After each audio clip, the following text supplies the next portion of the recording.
Olá, bem-vindas, bem-vindos.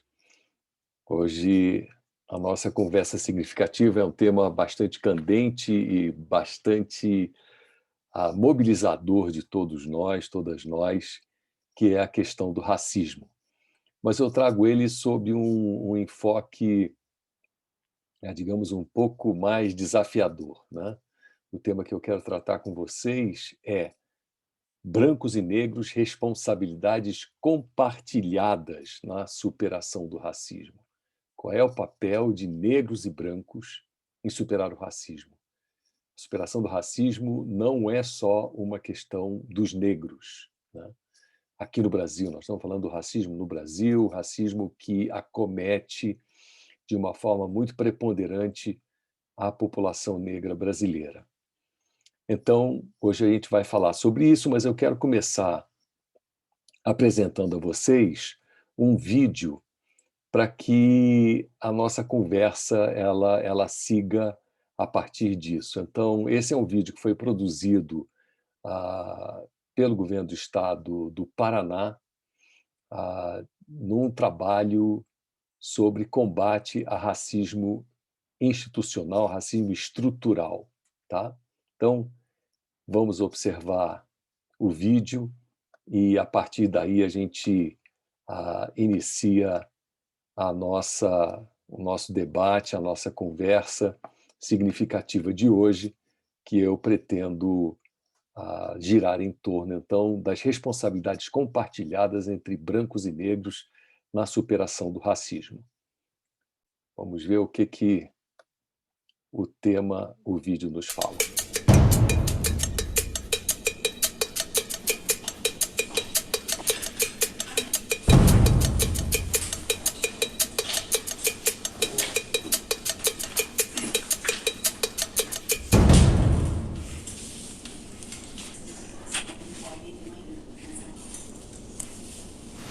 Muito obrigado por terem vindo. Eu vou mostrar algumas fotos para vocês e eu queria que vocês me dissessem o que vocês veem nessa foto. Tá atrasado. Tá com pressa. E essa? Ela é designer de moda. Escolhendo uma roupa para ela comprar. Executivo, pode ser na parte de finanças, pode ser na área de RH. Né? Mais uma.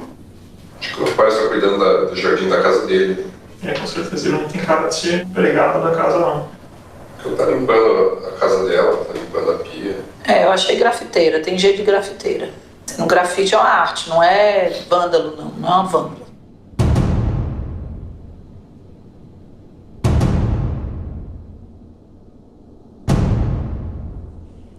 O que você vê nessa imagem? Alguém pichando o muro. Pichadora. E ela? Diarista? Limpa da casa? A empregada doméstica. Um jardineiro. Bom, ele me lembra um segurança de shopping. Um motorista particular. Vendedora, poderia ser uma costureira. Parece uma pessoa fugindo. Um ladrão. O nome disso é racismo institucional e as consequências são graves.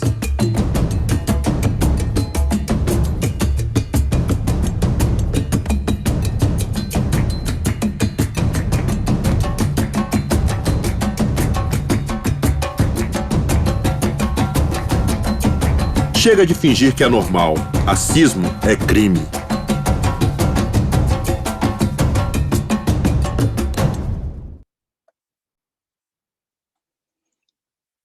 Bom, bastante difícil isso, né? Bastante desafiador, eu diria bastante triste, porque o que nós vimos agora nesse vídeo é a reação natural da maioria das pessoas.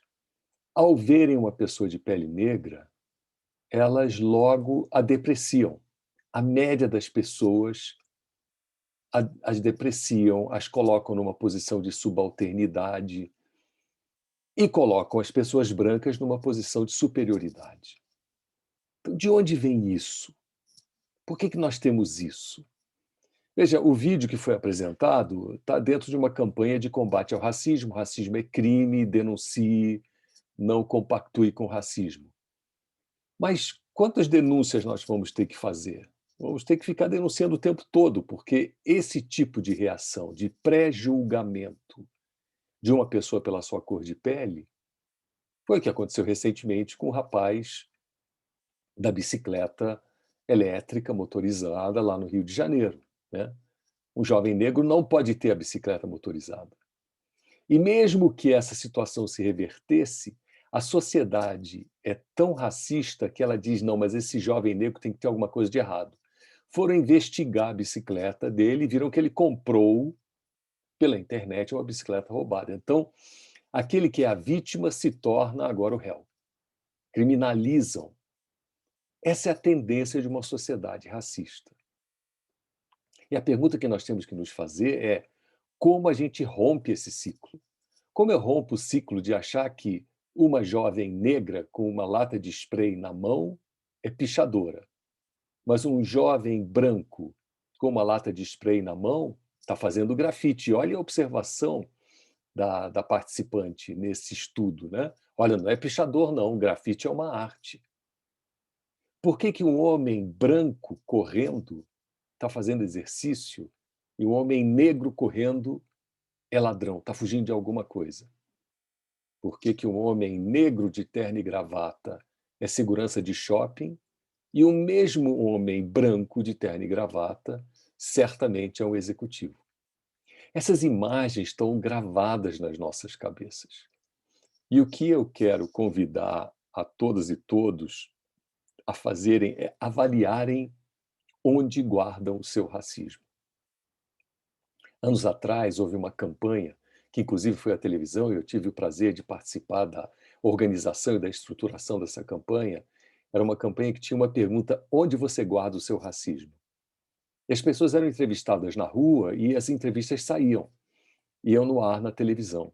Tinha campanha também na mídia impressa, enfim, em todos os lugares apareceu a campanha. A pergunta onde você guarda seu racismo parte do pressuposto que nós temos racismo escondido em algum lugar, guardado em algum lugar. O que precisa ser feito? Precisamos superar esse racismo, precisamos vencer esse racismo. Precisamos tirar esse racismo escondido dentro de nós e colocarmos luz sobre ele. E ao colocarmos luz sobre ele, permitirmos-nos a nossa transformação. Então, a primeira coisa que nós precisamos fazer é, tanto brancos como negros, mudarmos a nossa perspectiva. Então, primeiro eu vou falar para os brancos. Para que o racismo tenha fim, a primeira coisa que os brancos têm que fazer, como um todo, é terminarem, eliminarem, apagarem esse sentimento de superioridade. Existe incrustado na nossa cultura um sentimento de que brancos são superiores aos negros. Se isso vem por conta da escravidão, se isso vem por conta de todas as questões colonialistas, etc., tudo bem. Não adianta agora dizer quem é o culpado. A questão é como eu elimino esse ar de superioridade, esse ar de condescendência. Os negros precisam da minha ajuda porque, coitados, são piores do que eu sou. Mas nós temos evidências claras, né, de que não existe nenhuma diferença, isso o Projeto Genoma nos mostrou, né, entre brancos e negros na sua capacidade cognitiva, em qualquer outra capacidade. O que existe, sim, é uma submissão histórica que brancos impuseram sobre os negros. Então, tirar o seu ar de superioridade, tirar aquele sentimento de que você é melhor por alguma razão. Nós não somos melhores. Brancos não são melhores do que negros. Nem negros são piores do que brancos.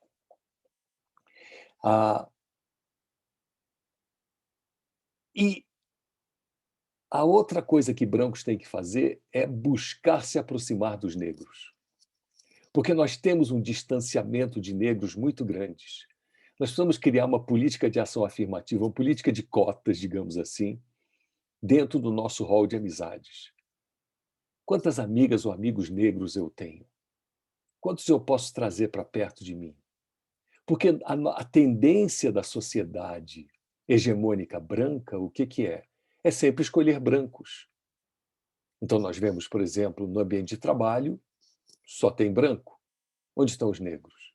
Se você fala no serviço público, aonde existe concurso, né, e você pode dizer que as pessoas elas vão adentrar o serviço público de forma igual, seguindo o padrão de cor da sociedade brasileira, isso é uma grande verdade. Porém, nós sabemos que os concursos públicos cada vez mais são elitistas, porque somente aqueles que tiveram acesso a boas escolas é que conseguem passar. E quem teve acesso a boas escolas e boa formação são os brancos, não são os negros, na sua grande maioria. Existe uma pequena minoria negra dentro do serviço público federal, por exemplo, que adentra em posições de maior demanda de formação educacional e cultural. Mas mesmo no serviço público, e eu pego como exemplo o serviço público federal, você vai notar que na base podem existir quase que possibilidades de equilíbrio entre brancos e negros no número de homens e mulheres, brancos e negros, brancas e negras. Mas à medida que você vai ascendendo na escala hierárquica, estranhamente a hierarquia é ocupada por uma maioria absoluta de brancos. Então nós não vemos os negros à nossa volta e imediatamente seguimos o padrão natural, que é o de buscar os brancos. Então, primeiro, tirar o ar de superioridade, tirar esse sentimento de superioridade e, segundo, o sentimento de condescendência, né, como se houvesse uma piedade a ser ofertada aos negros por uma razão qualquer que seja, de incapacidade de poderem crescer.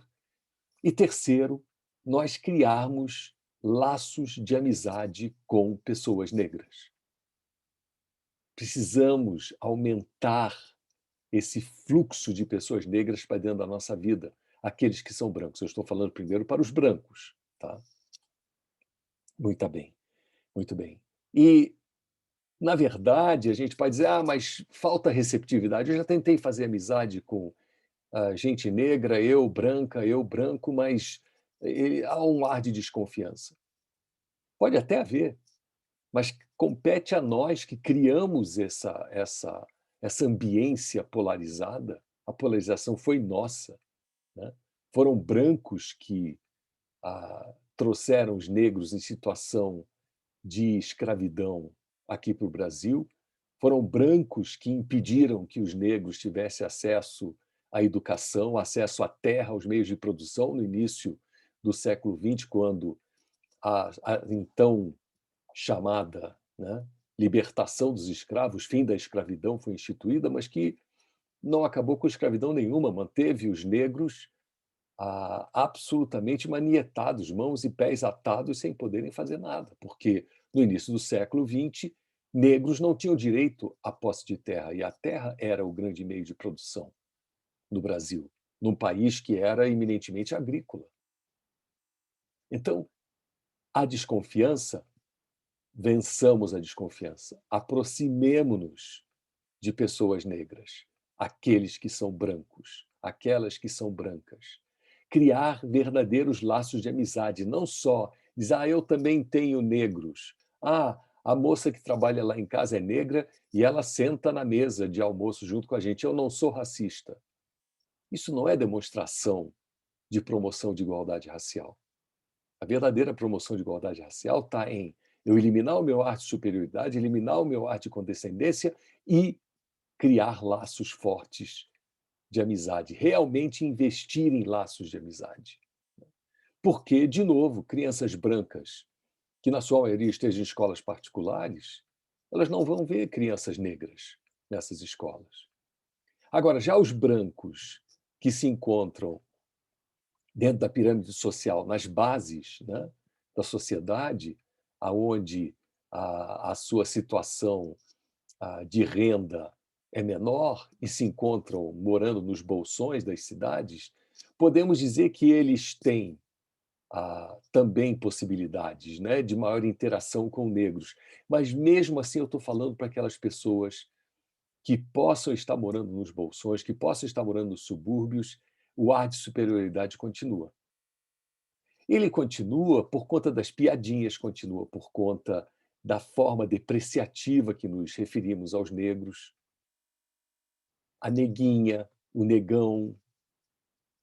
Tudo isso são elementos que mostram essa nossa incapacidade de lidarmos com o outro de uma forma de igual para igual. Bom, agora vou falar para os negros. É necessário um esforço enorme, um esforço incomensurável por parte dos negros para vencerem a sua parte de desconfiança, de dor, porque ela existe. De desconfiança porque sempre que se aproximaram dos outros, dos brancos, né, houve situações de desqualificação, de sofrimento, de discriminação, de racismo, de depreciação de todas as formas. Mas se nós não vencemos essa barreira, se há brancos que queiram se aproximar dos negros e os negros não derem também o passo de aproximação, nós não vamos conseguir vencer essa barreira. O que nós vimos no vídeo vai ser uma verdade eterna. Sempre negros vistos de uma forma depreciativa e sempre os brancos se fechando no seu gueto, e é um gueto mesmo, apesar de maioria opressora, né? Porque a nossa maioria verdadeira na sociedade brasileira são negros. Os negros no Brasil não são minoria. 54% da população brasileira se autodenomina preta ou parda. Então são maioria, mas é uma maioria oprimida por uma minoria opressora. E de onde vem essa opressão? Por que os negros têm essa dificuldade de se abrirem, de se aproximarem e de tirarem a desconfiança? Porque não se veem representados nos principais espaços onde a sociedade brasileira reflete a sua própria imagem.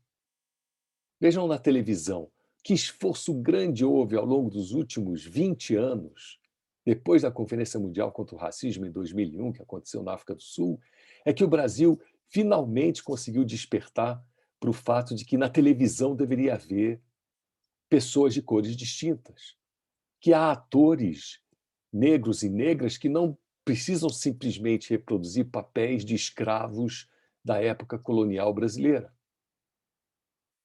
que há espaços na dimensão profissional onde negros e negras ocupam posições como advogados, engenheiros, médicas, arquitetos, enfim, mas todos de um lado subrepresentados e todos de outro lado invisibilizados. Então, quando o negro se vê invisibilizado, como é que ele vai criar condições de aproximação? Mas esse é um apelo que tem que ser feito aos negros também, no nosso país. As negras e negros, esse somatório de pretos mais pardos, conforme definição do IBGE no nosso censo, que, volto a dizer, compõe 54% das autodeclarações no censo brasileiro de 2010, né? Que deem esse passo, né? E que apaguem, a gente tem que buscar apagar do nosso coração, né, esse traço de suspeita, essa sensação de suspeita, porque senão não vai haver essa abertura. Então, brancos deixar a superioridade de lado, a condescendência de lado, e aproximarem-se dos negros, negros deixarem de lado essa dor que é real, que é existente, que é legítima, mas que ela tem que ceder espaço para uma possibilidade de integração. Mas nenhum dos dois lados tem que pensar que isso vai ser solucionado de forma fácil. Não vai ser fácil. Não é fácil solucionar isso. Porque não é fácil solucionar o que nós vimos no vídeo agora, na apresentação desse nosso momento, em que estamos falando sobre responsabilidades compartilhadas de brancos e negros na superação do racismo no Brasil. não é fácil. Tanto essa tarefa de baixar o seu ar de superioridade, quanto essa tarefa de abrir-se para aquele que foi o seu algoz durante toda a tua existência e toda a tua história, né? E tampouco pode um lado ou outro achar que a responsabilidade é do outro lado.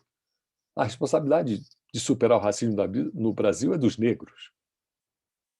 Como assim? Se os causadores de racismo são os brancos.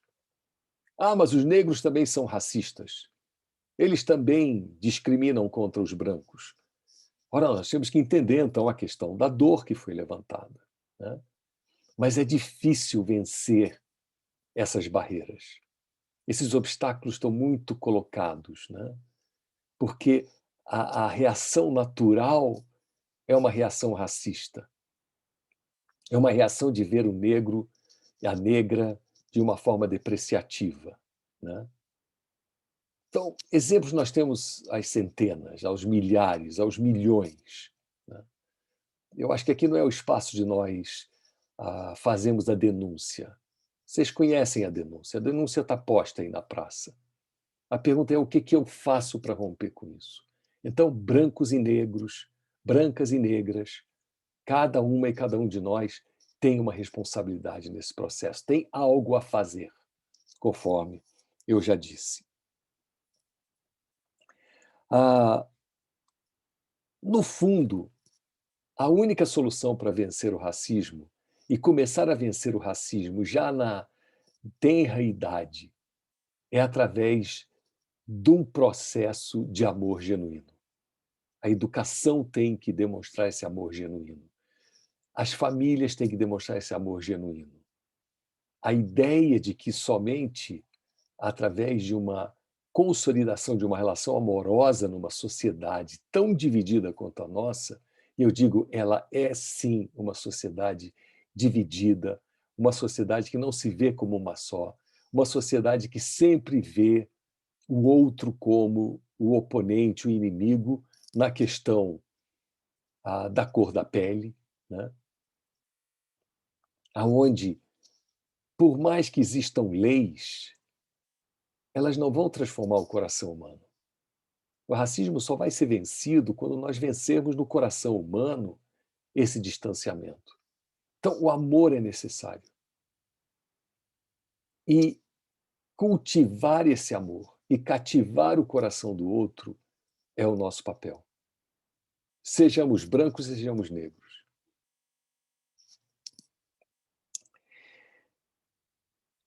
O fato axiomático é o seguinte: se não chegarmos a um acordo, essa que pode ser, e certamente é, a questão mais desafiadora das sociedades nas Américas e agora também na Europa, porque a questão racial está cada vez maior, com esse fluxo cada vez maior de imigrantes, né?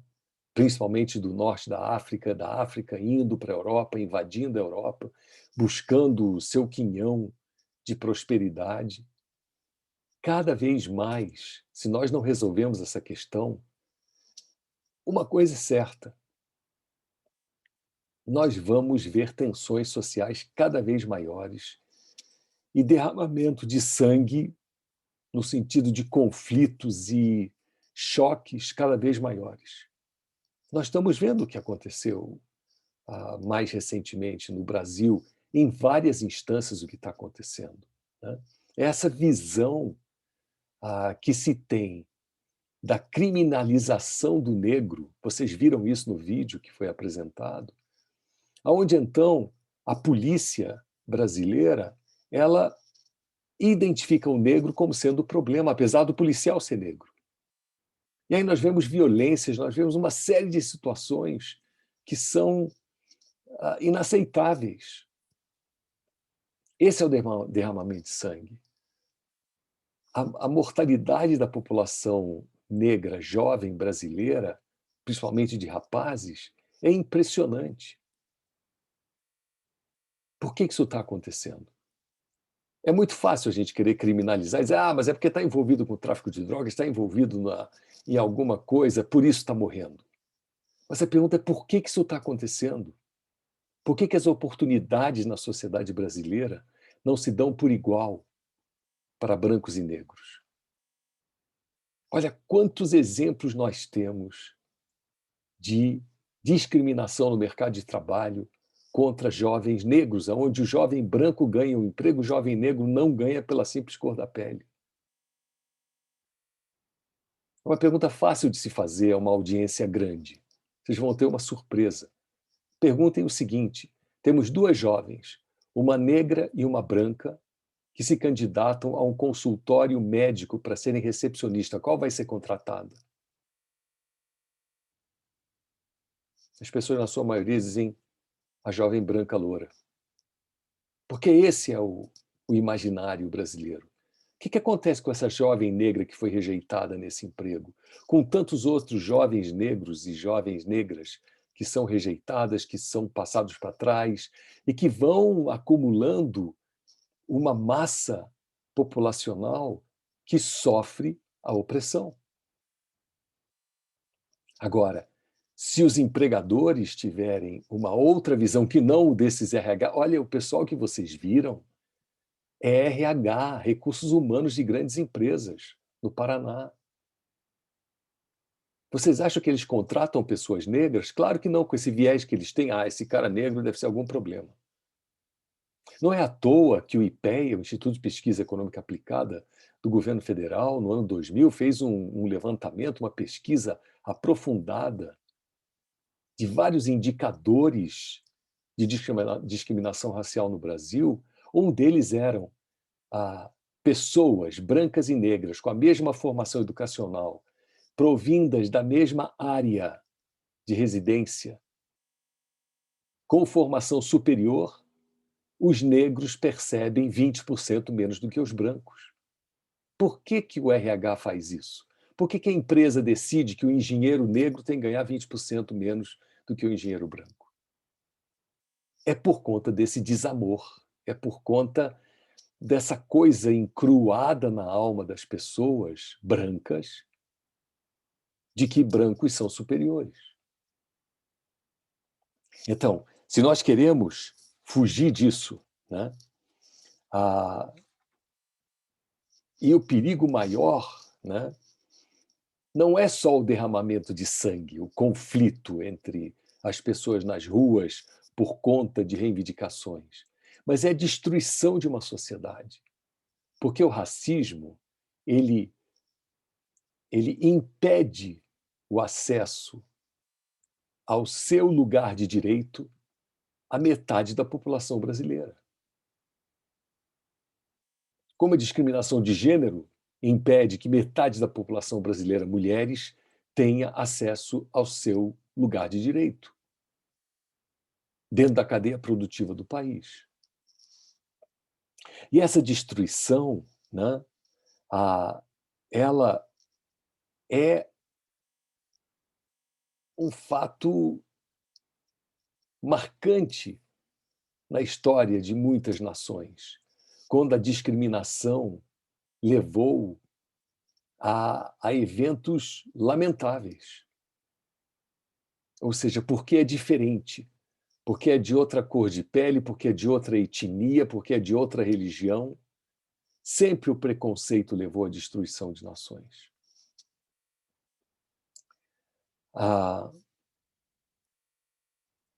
E aí o que acontece? A destruição do nosso país, a destruição do país se dá pelo fato de que metade da população acaba não tendo acesso a um espaço onde possa revelar o seu potencial. Cada ser humano vem a esse mundo com um potencial. E esse potencial pode e deve ser revelado. Mas com a situação colocada do racismo no Brasil, né, onde vocês viram nas empresas a reação das pessoas responsáveis pela área de recursos humanos, pela área de recrutamento, agem dessa forma com relação a negras e negros, então nós precisamos mudar. Precisa haver uma modificação no coração das pessoas.